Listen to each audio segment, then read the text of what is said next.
अभिषेकानंतर सर्व प्रकारच्या रसांचं स्नान या भगवंताला होतं आहे. त्याच्यामध्ये वेगवेगळ्या फळांचं स्नान चाललेलं आहे.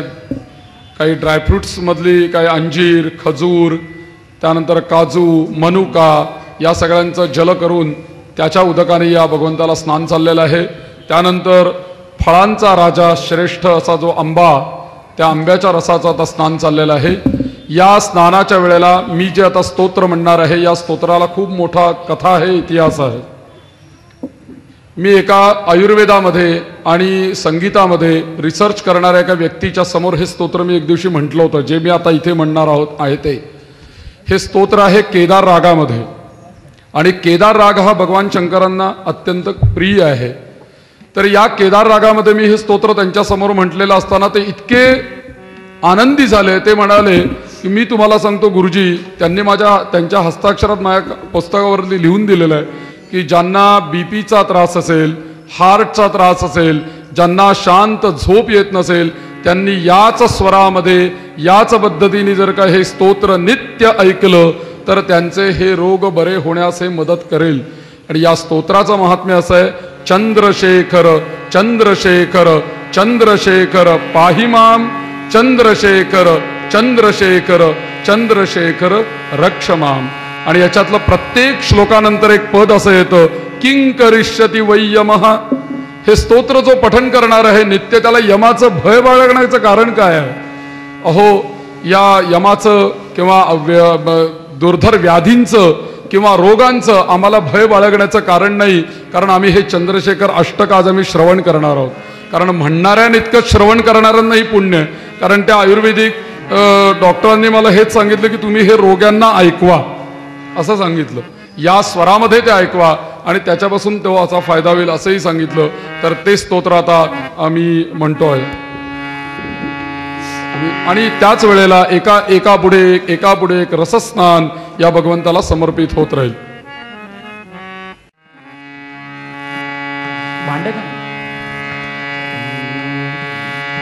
रत्नसान शरासनं रजताद्रिशृंग निकेतनं, रत्नसान शरासनं रजताद्रिशृंग निकेतनं, सिंजिनीकृत पन्नगेश्वरमच्युतानन सायकं, क्षिप्रदग्धपुरत्रयं दिवालयैरभिवन्दितं, चन्द्रशेखरमाश्रये मम किं करिष्यति वै यमः.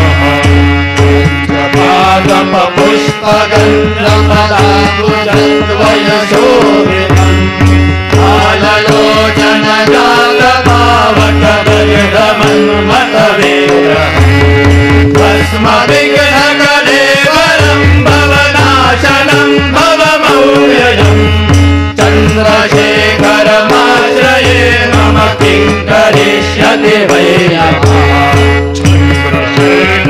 चन्द्रशेखर चन्द्रशेखर पाहि मां, चन्द्रशेखर चन्द्रशेखर चन्द्रशेखर रक्ष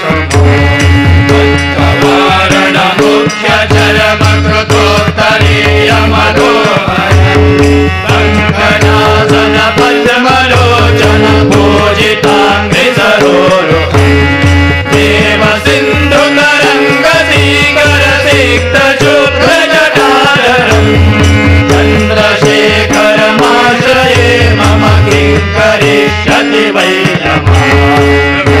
राजसगम्भगाक्षहरं भुजङ्गविभूषणं, शैलराजसुतापरिस्तुतभैरवल्लकलेवरं, वेणवीरगलं परश्वधधारिणं मृगधारिणं, चन्द्रशेखरमाश्रये मम किं करिष्यति वै यमः. कुण्डलेश्वर कुण्डलं वृषवाहनं, नारदादिमुनीश्वर स्तुतवैभवं भुवनेश्वरम्, अन्धकान्धकमाश्रितामरपादपौषमनान्तकं, चन्द्रशेखरमाश्रये मम किं करिष्यति वै चंद्रशेखर चंद्रशेखर चंद्रशेखर पाहि मां चंद्रशेखर चंद्रशेखर चंद्रशेखर रक्ष मां देशजन्मवरोगिणामखिलापदामपहारिणं दक्षयज्ञविनाशनं त्रिगुणात्मकं त्रिविलोचनं मुक्तिमुक्तिफलप्रदं सकलाभ्यसङ्गनिवर्हणं चन्द्रशेखरमाश्रये मम किं करिष्यति वै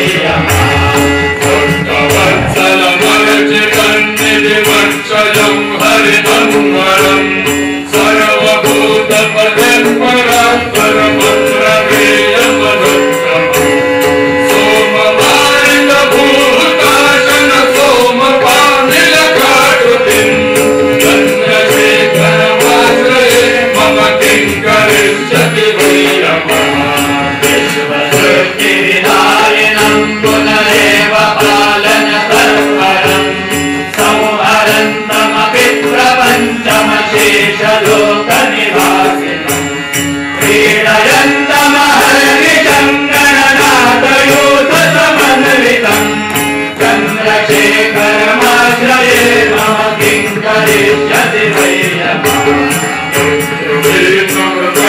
सूनुकृतस्तवं शिवसन्निधौ यत्र कुत्र च यं भवेत् न हि तस्य मृत्युभयं भवेत् पूर्णमायरोगितामखिलार्थसन्ततमादरं चन्द्रशेखर एव तस्य ददाति मुक्तिमयत्वताम् चन्द्रशेखर चन्द्रशेखर चन्द्रशेखर पाहि मां चन्द्रशेखर चन्द्रशेखर चन्द्रशेखर रक्ष मां चन्द्रशेखर रक्ष मां चन्द्रशेखर रक्ष मां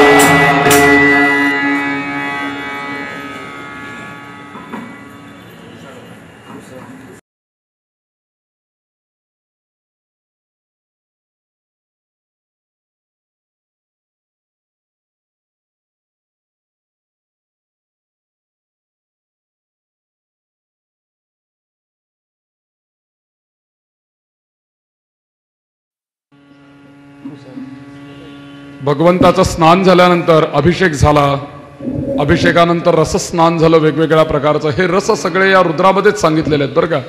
ऊर्चमे, सूनृताचमे, पयश्चमे, रसश्चमे, घृतंचमे, मधुचमे, सगधिश्चमे, सपीतिश्चमे. शिवाचं आणि आपलं खूप जवळचं नातं आहे बरं का. ज्यांचा सर्वांचं जेव्हा आपलं लग्न होतं, या लग्नामध्ये जेव्हा मुलीचे आई वडील मुलाला जेव्हा स्वतःच्या कन्येची पूर्णतया जबाबदारी देत असतात ना, त्याला म्हणतात झाल बरं का. आपल्याकडे ही झाल, या झालीचं पूजन होत असताना या झालीमध्ये उमामहेश्वरांचं पूजन आहे बरं का. ते जे ताट, त्याच्यामध्ये ताटामध्ये दिवे लावलेले असतात आणि त्या दिव्यांच्या समोर एक दोन सुपाऱ्या लावलेल्या असतात. आपल्या लक्षात येत नाही त्यावेळेला कोणाचं पूजन चाललंय, पण त्यावेळेला उमामहेश्वरांचं पूजन आपण त्या ठिकाणी करतो. संपूर्ण विवाह प्रयोगामध्ये देवतांचं पूजन येतं ते फक्त उमामहेश्वरांचं पूजन. बाकी संपूर्ण विवाह प्रयोगामध्ये उमेचं पूजन आहे, त्यानंतर लक्ष्मीचं पूजन आहे, शचीचं पूजन आहे, पण जोडीचं पूजन कुठेही नाही.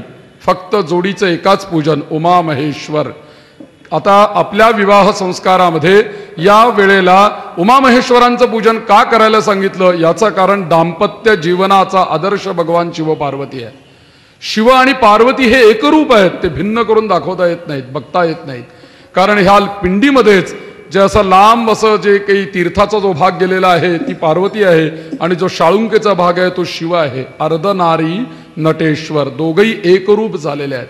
दाम्पत्य जीवन हे असं असावं की आयुष्यामध्ये दोघही वधू आणि वर आजपासून त्यांचा नवीन संसार सुरू झालेला आहे. होता होता होता अनेक वर्ष जावीत आणि दोघही जण एकरूप होऊन जावेत, मनानी एकरूप होऊन जावेत. याचं नाव विवाह संस्कार आहे. आणि त्या विवाह संस्कारामध्ये या उमामहेश्वरांचं पूजन आहे. अहो, या विवाह संस्कारानंतर सुद्धा या वधूचं नातं या शंकराशी चालूच असतं. शिवामुष्टी व्रत, यानंतर शिवामुष्टीच्या वेळेला महिला जातात, सवाष्णी स्त्री जाते, मुठीनी धान्य वाहते. त्याच्यानंतर आणखीन एक व्रत म्हणजे हरितालिका, तिथे सुद्धा शिवाचीच पूजा आहे. अशा संपूर्ण वर्षभरामध्ये अनेक वेळेला या शिवाचं पूजन आपल्या हातनं घडत असतं. शंकरोतीति शंकरः, कारण हा देव महादेव आहे, तो सर्वांचं मंगल करणार आहे असा देव.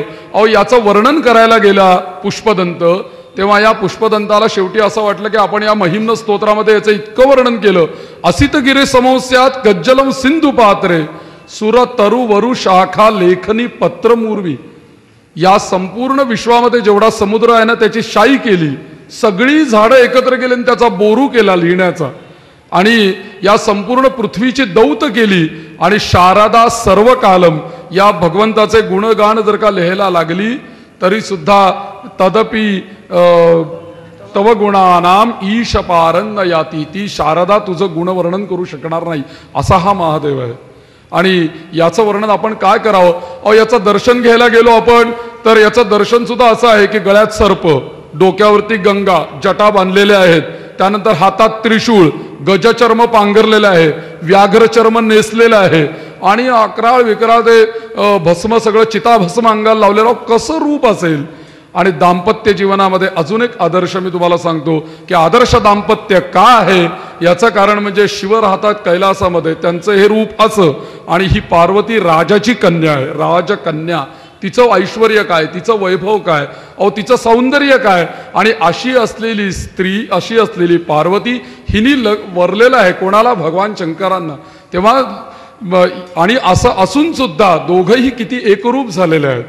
आपल्याला असं वाटतं ते माझी जोडीदार जो आहे ना, तो मला पाहिजे तसा नाहीच आहे, त्यामुळे आमचं पटत नाही असं आपण म्हणतो, किंवा जोडीदारींना मला पाहिजे तशी नाहीच आहे त्यामुळे आमचं पटत नाही असं आपण म्हणतो. पण इथे बघा आपल्याला आदर्श कसा आहे. एक आहे राजकन्या, एक आहे सौंदर्यवती श्रीमंत मुलगी, आणि दुसरा आहे चिताभस्म लावणारा, कैलासामध्ये राहणारा. कधी कैलासामध्ये राहतो, सासरी राहण्याचा कंटाळा आला तर तिथून बाहेर पडतो. आणि मला वाटतं सगळ्यांना कळलं असेल सासरी राहण्याचा अर्थ म्हणजे काय.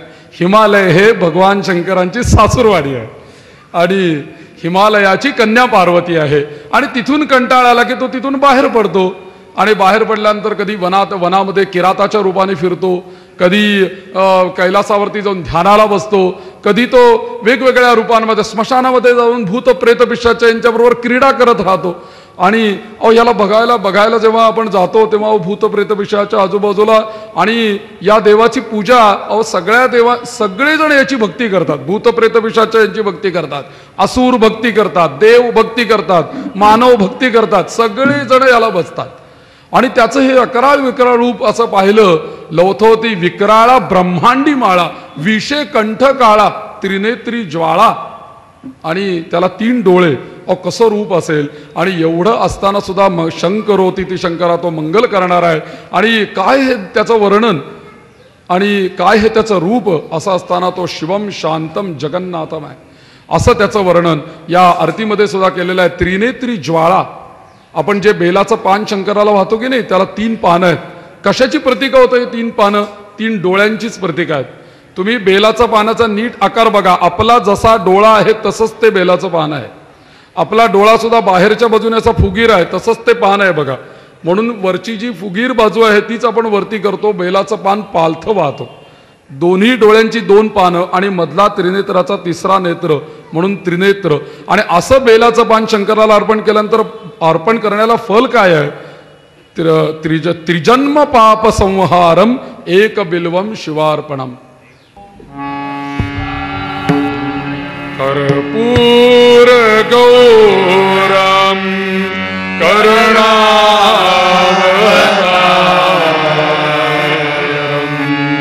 संसार सारम भुजगेन्द्रहारम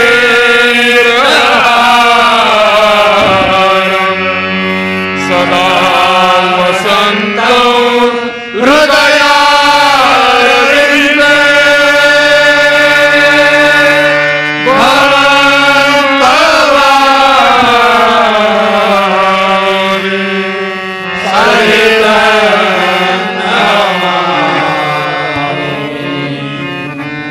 शंकराचं वर्णन गौरम कर्पूर गौरम करुणावतारम, कर्पुरासारखा त्यांचा रंग आहे, फक्त कंठ निळा आहे बरं का.